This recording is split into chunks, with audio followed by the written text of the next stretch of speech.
Bro రోజా గారు మొత్తం రాజకీయాల్లో ఓడిపోయి నీట్గా టీవీ షోలు చేసుకుంటున్నారు అనుకున్నారు అందరూ కూడా. మరి ఇలాంటి టైంలో మళ్ళీ మనం ఎవరెవరికి సాయం చేసాం కృతజ్ఞత లేని వ్యక్తులు అంటూ ఏదో మాట్లాడి చెప్పి కిరా కార్పి పైన అయితే కామెంట్స్ చేశారనమాట. మరి కిరా కార్పి చూస్తుంటే ఒక పక్కన ఇటు రోజా గారు లేదు ఎవరని లేదు వైసీపీ వాళ్ళందరిపైన కూడా ఆయన ఒక చెడు కూడా ఆడుకుంటున్నారు ఆయన మీడియా ముందు కూర్చుని. సో మరి రోజా గారు అసలు ఏం కామెంట్స్ చేశారు? అయితే రోజా గారు రీసెంట్ గా కొన్ని టీవీ షోస్ చేస్తూ అందులోనే కంప్లీట్ గా ఉన్నారు అనుకోవచ్చు. కాకపోతే అప్పుడప్పుడు కొన్ని టీవీ ఛానల్ కి ఇంటర్వ్యూస్ ఇస్తూ ఇప్పుడు ఒక యూట్యూబ్ ఛానల్లో ఇంటర్వ్యూ ఇచ్చారు.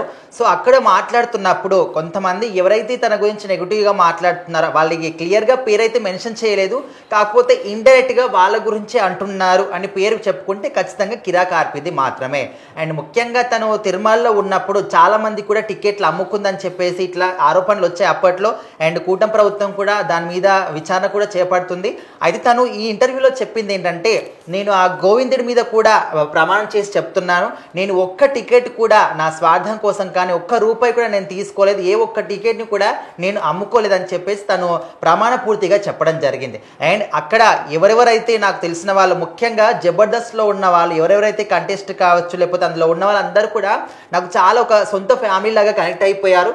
వాళ్ళు ఎవరైనా కూడా శ్రీనివాసుని దర్శనం కోసం నాకు ఫోన్ చేస్తే, ఇప్పుడు చాలామంది ఎట్లా అంటే వాళ్ళ పిఏకో ఎవరికో చెప్తూ ఉంటారు, కానీ నేను అట్లా కాదు, ఎవరు వచ్చినా అది చిన్నవాళ్ళు కావచ్చు పెద్దవాళ్ళు కావచ్చు అందరినీ దగ్గరుండి మరి శ్రీనివాసుడి దర్శనం చేయించి మరి బయటికి తీసుకొచ్చి మళ్ళీ వాళ్ళని ఇంటికి పంపించేంత వరకు కూడా బాధ్యత మొత్తం కూడా నేనే తీసుకునేదాన్ని అనే విధంగా తను చెప్పారు. సో అందులో కూడా చాలా మంది ఉన్నారు జబర్దస్త్లో ఉన్న వాళ్ళు. అండ్ నా చేత సహాయం పొందిన వాళ్ళు ఎవరెవరు ఉన్నారో కూడా వాళ్ళకి తెలుసు. అందరూ కూడా నా గురించి కృతజ్ఞతగా ఉన్నారు, కాకపోతే ఆ ఒక్క వ్యక్తి తప్ప.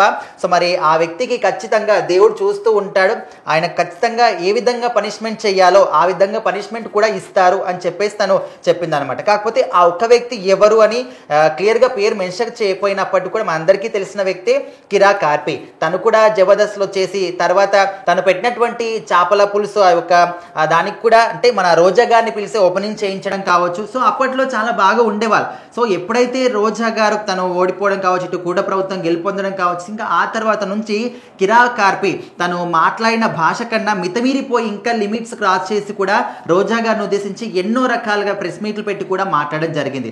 సో నిజంగా తను ఆ ఒక్క వ్యక్తి ఎవరంటే ఖచ్చితంగా కిరా కార్పినే మనం అనుకోవచ్చు.